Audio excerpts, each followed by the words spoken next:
How to get abs.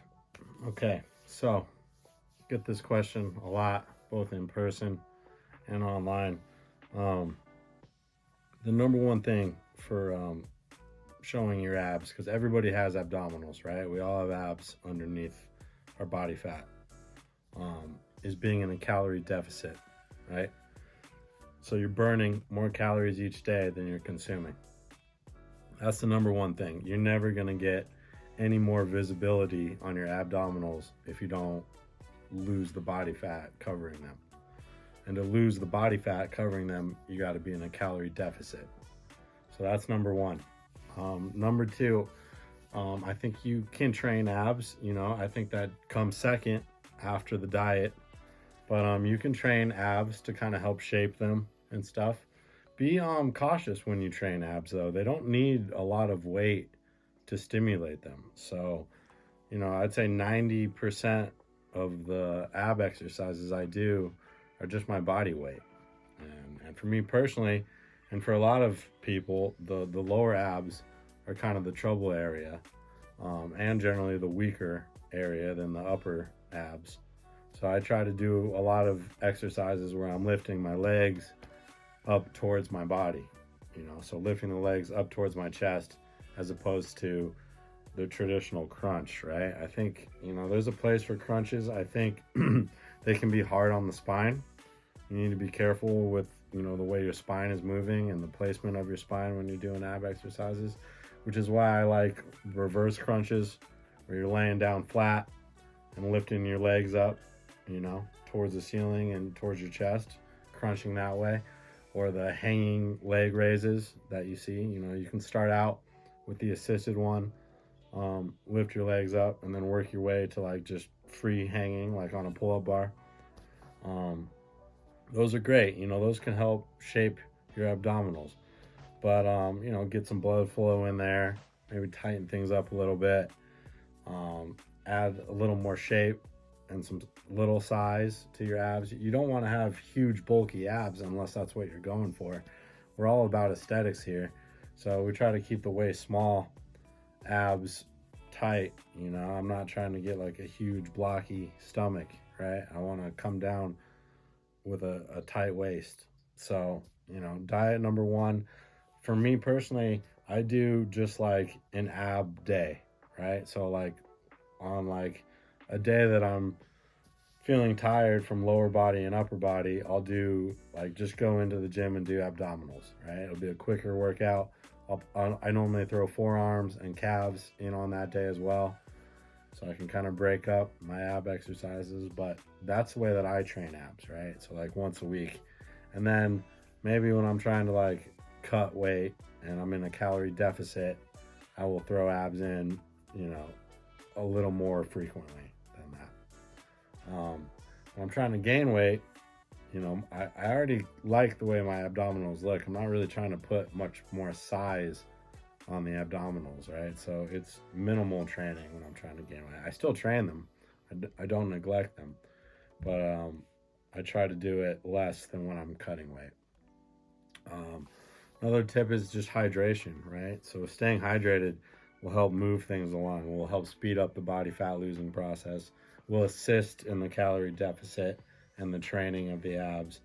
The thing I wanted to add when training abs, obliques specifically, which are the muscles, your serratus is these lines that run down, but your obliques are kind of on the side, right above your hips. So you see a lot of people doing these side bends and stuff, and I never recommend that, both for health and aesthetics. You don't really want your obliques to be blocky, right? You want everything to kind of come down at a point. So for obliques, I'm always think of doing twisting motions instead of bending motions.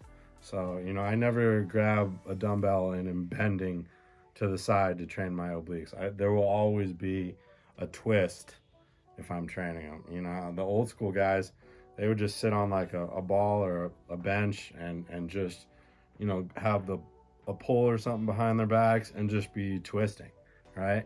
Because they're trying to keep their obliques, they're trying to shape them, but they're not trying to grow them big and blocky, right? So if you're using a bunch of weight and stuff, I think it can not only hurt you, you know, based on how we're built, but also take away from the aesthetics. Um, Also, lower back, something that isn't trained as often as it should. You know, I know people do deadlifts and stuff, and that's great for the posterior chain. Um, but you know, you can train your lower back more than just doing deadlifts. There's different things. The Roman chair, I really like.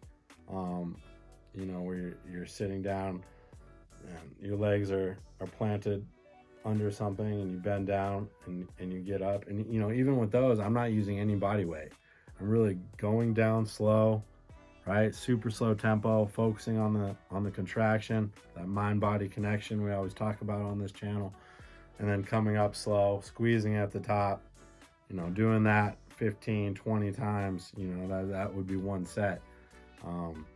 But you know, you can still use progressive overload while training abs without using weight, right? So you can do this by either adding more reps, more sets, less rest time in between sets, variations of the exercise. The progressive overload, which you still want to use when training abs, doesn't necessarily mean just upping the weight. There's a lot of ways that you can use progressive overload to make gains. And for abs, I think weight should be like the last thing that you use. I don't think weight is necessary. Added weight, right? So think of like the calisthenic type approach when training abs.